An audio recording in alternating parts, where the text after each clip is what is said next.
Hi, my name's Tim Luck. I work for Pentest Partners and I work on the commercial side of the business, based out of our New York office for VTP. Pre-COVID levels, this has been recorded through coronavirus at the moment, so a little bit different, but pre-COVID levels, every day was totally different. So my role basically is to look after the US customers that we have, to make sure that we're doing the right level of testing and right level of assurance for them in total, but also to grow the US arm of PTP out in the United States. So we've got a good reputation in the UK, founded on good ground, and looking to expand the business the other side of the pond. My day-to-day role is kind of all over the place, really. I'd be attending different conferences, ranging from the bigger ones such as DEF CON and Black Hat in Vegas, through to some of the smaller ones such as B-Sides and OWASPs, and some more of the specific chapters, RSA and InfoSec in the UK and US as well.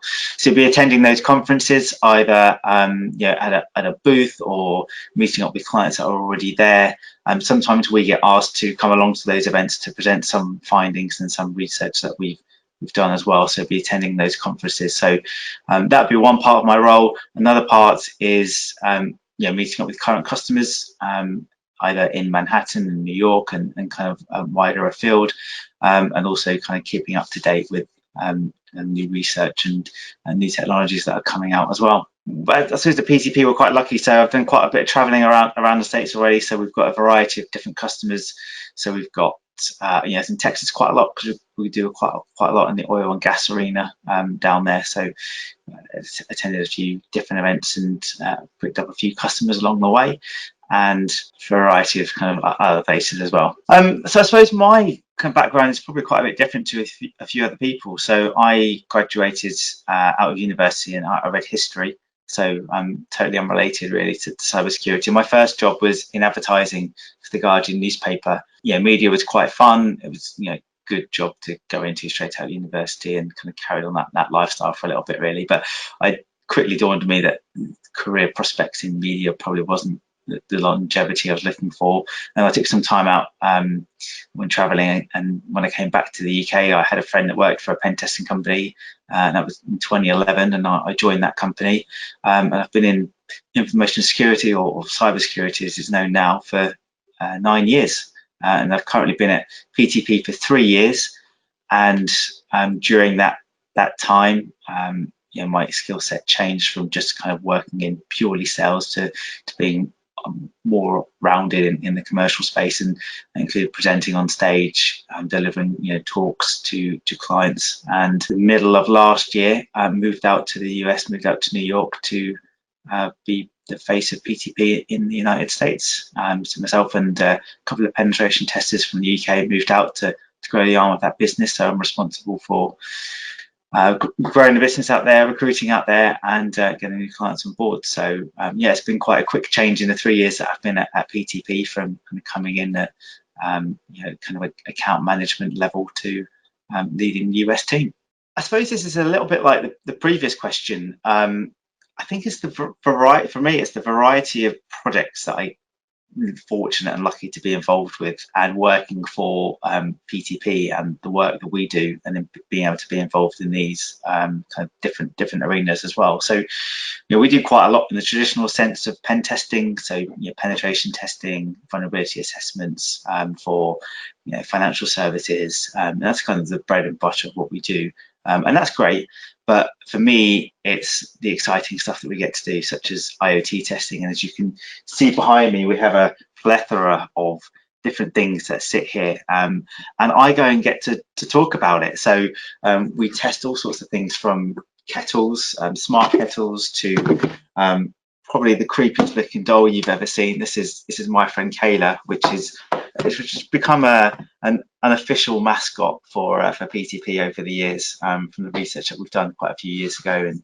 And she's helped us along the way to grow the business and to become kind of forefront of IoT. But we do all sorts of smart locks to smart thermostats, and up there is a whole host of different industrial IoT devices that will be used in a variety of power plants and on ships, maritime, and things like that, really. So for me, it's kind of being involved in that. We're really fortunate to have a good relationship with the press as well. So lots of our stories get picked up on different outlets, including the BBC. And it's always fun when they turn up to do a research piece. So they'll come to our lab and they'll record something, whether it goes out on the news or goes out on BBC Click or something like that. So it's always great seeing kind of journalists come up and us being able to show them the vulnerabilities in kind of real time before the rest of the world has seen it. So it's almost having that knowledge of what's going on before we're able to disclose it to kind of the wider public. So that's always really exciting for me. I think off the back of that, we are trying to use ourselves and the research that we've done as a force of good in the industry. We do quite a lot of lobbying and we're pushing for regulation, and Kayla herself has ended up in the California Senate Bill 327, which mandates for better security controls, or to be specific, reasonable security features. And that bill came live in January 2020. So it just shows that kind of the work that we're doing is being pushed by the market and forcing for kind of better regulation. And we sit on the IoT Security Foundation in the UK. We've presented to the UK DCMS, and we've done quite a lot of talks for the DHS and the DOT over in the United States as well. So lots of our talks are to knowledge sharing and to help the wider cybersecurity arena and industry, really. But we're only a small part of everyone in there. There's a host of kind of academics and independents that we work with to get some of that research out. We're also heavily in the US side. We're heavily engaged in ISACs, which are information sharing analysis centers. It seems to be more of a US focused thing, but we're part of the aviation and automotive one in particular, where we attend their annual summits and part of their working groups quarterly as well. We've done talks for a few different, including the financial services, ISAC out there, the water, DNG ones as well. So being involved in those sharing groups again allows us to do the research that we do, whether we're testing a boat or a plane or a car. We're able to kind of share some of that research with the wider group and then be part of the focus of making security better for everybody. And we can only do that by being at the table. So we've got our fingers in lots of pies, really, which is great. And I think in general, I think one of the great things about cybersecurity is the variety of different people that work in the industry, whether it's on the red team side, which would be us, or the blue team side, which would be our kind of clients and SOC teams and things like that, is the variety of different people that work there. So I think the assumption from the outside is that everyone's a computer geek, everyone understands how to write code, and everyone's got that background. But people are ranging from military backgrounds with engineering degrees that have come into cybersecurity, through to people who have purposely studied for InfoSec at university and had always had an eye on a cybersecurity degree, to those who have decided that we can jump into cyber at any time and get involved. So it's good to see. And I'll switch quickly on the non-pen testing side. We do quite a lot of work in incident response and forensics. And again, being an outsider into that in terms of the team that we've got and the work that we've done, is just fascinating to being able to jump on board to a client straight away to help them get an incident under control, all the way through to preparing evidence that for some of those that might turn into court cases to bring someone to trial for for the kind of damage they've done to an organization. So it's really fascinating. So for me, I think there's not one thing in particular that's most interesting, but it's just being able to have different angles and be able to kind of see all of that come together is excellent. And as a non-technical person, it's brilliant. So, and I get to play with dolls and kettles half the time of my life. So what's not to love about that? Yeah, I'd say my main challenge at the moment really is establishing our reputation from the UK and replicating that in the US. So we're really lucky that we've had a lot of organic growth in the US over the last 5 or 6 years, primarily based off a lot of our IoT and specialist work, especially in kind of maritime, aviation, automotive, and that's kind of made our brand grow quite quickly out there. The challenge for me is looking after that, and also bringing new US customers on board from a US perspective. It's not much of a challenge, but I don't have a US accent, so that's one thing. But in general, it's growing that team, and also it's a new perspective for me. So it's not just about managing clients and accounts, but it's also managing this mini US business now within PTP. Responsible for recruiting out in the States as well. Part of the CREST Advisory Board helps me stay in touch with what's going on across the States, and just networking out there. So that kind of new challenges is just everything's new, understanding the new markets a little bit better. Yes, this is an interesting question, because I suppose unlike most other people that perhaps are doing this video, my skills are non-technical. When I first came into cybersecurity, I was really aware that I didn't have a technical background, and I didn't have real knowledge of the ins and outs and the nitty gritty really of penetration testing, cybersecurity, and the consultancy services. And you learn little bits of that over time, but I think the biggest skill that I would give to anyone, especially on the commercial side, is listening. And as easy as that sounds, and is actually really listening and understanding what the client needs are, not being afraid to not sell them everything. I think as a salesperson, it's fundamentally what I have been for the last 7 or 8 years, is to really think, how can I sell someone as much as possible? But really it's about listening and understanding what the client really needs and what they want, and what they're after, because ultimately that builds trust and a better relationship, and provides as much value to the customer as possible. And it takes a while to understand that, but yeah, I'd say the number one is don't be afraid to not talk and listen. I'd say in terms of other advice for people who haven't come into cybersecurity before, I would say, in one hand, it's a little bit easier. I remember when I joined, I joined the first pen testing company that I worked for, and the word cyber didn't really exist at that stage. It was, information security, and cyber became this buzzword really picked up by the press, I think in around 2013 or 14, and that ultimately helped define our industry, because we're now cybersecurity rather than just infosec, which we were known as before. But I think cyber is in everyone's and everyday's life with the IoT devices that we've got. So for someone trying to get into the industry on a non-technical background, I think not having a technical background isn't an issue. I think there are certain skill sets that will be needed in terms of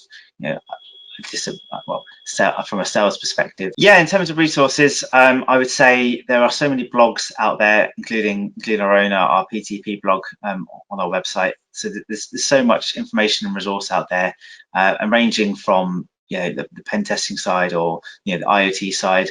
Blogs don't have to be too technical, so for someone like me that isn't technical, it means I can understand what's going on, how a compromise was achieved.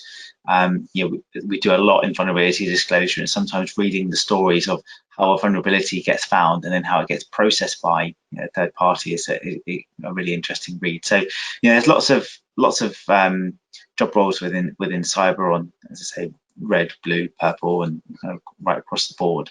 So if it's an industry you're after, it's definitely worth having a look at. There's this all kind of infosec supermen, superwomen that are out there. So it's definitely having a look at some of those blogs. A colleague of mine in the UK was on the board of CREST in the UK, and CREST have always been a big part of any company that I've worked for. So we've always worked quite closely with CREST in the UK for the various companies that I've been at. When we moved out to the US, for us, being on the board of the US CREST Advisory Board made sense. So not only to use that to our advantage across the States, but also we use it as an educational piece, going to clients and talking through the CREST scheme in order to help them understand which pen testing companies they're working with and how accredited they are and how they can compare one company to another. And CREST is a brilliant way of doing that. I met up with Ian Glover, president of CREST, and Tom Brennan on the US Advisory Board. We met at InfoSec US last year, and we had discussions around joining the board and kind of different value. And obviously, with my role not being technical, I suppose I come to the board and maybe have a slightly different angle to some of our competitors who are at the board. But it's a great place to be. It means we're understanding what's happening in the industry at the moment, and we can give our thoughts and our comments and ideas. and understand what everyone's doing in the industry to push CREST forward, but also to push better penetration testing and better cybersecurity services really for the end clients. And obviously the US is a massive market, so it's a great relationship for a win-win for both us and CREST. So the last company I worked for had an office in the US, so I had a little bit of insight about how the market operates and the differences and nuances and such forth. I would certainly say that the UK is a more of a mature market than the US in certain aspects of cybersecurity. It's quite a generic term to say cybersecurity, but kind of break that down to penetration testing and IoT. So there are definitely things that the US do best in the UK and vice versa. But overall, speaking with kind of new clients that coming to us, sometimes it is an educational piece on the difference between a manual penetration test and what they would call a penetration test, but ultimately is a vulnerability assessment or an SS output. I also think the sales cycle is different from the UK compared to the US. So in the UK, obviously, Brits were known as being a little bit more reserved. In the US, it's kind of who can shout loudest wins sometimes. So it's kind of understanding that and understanding the client base. And what I found quite interesting is a lot of people. It's a bit like the UK, in fairness, but in terms of similarities, a lot of people work for businesses in the US who are from the UK originally or from elsewhere, and the same in the UK. So it's not just Americans that are working with American people. People are resourcing people from the right skill sets from all over the globe. So it really is a global industry. In terms of accreditations, CREST is known pretty much by everybody in the UK. If someone came to us for a pen test, they'd more often than not ask for a CREST pen tester. In the US, that's not happening as much. So, it's again about kind of exploring that. And for us, it's always understanding who do we compare against and how do clients make that comparison? How do they compare us with someone else? Obviously, there's a price point, but there's other areas as well in terms of technical capabilities.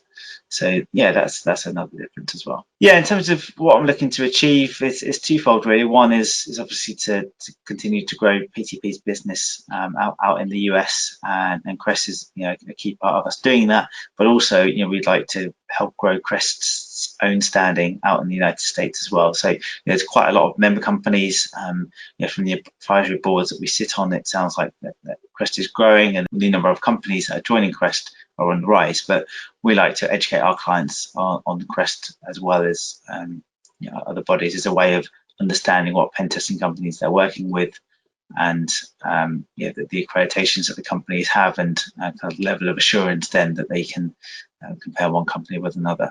And I think also CBEST and GBEST have taken off quite well in the UK.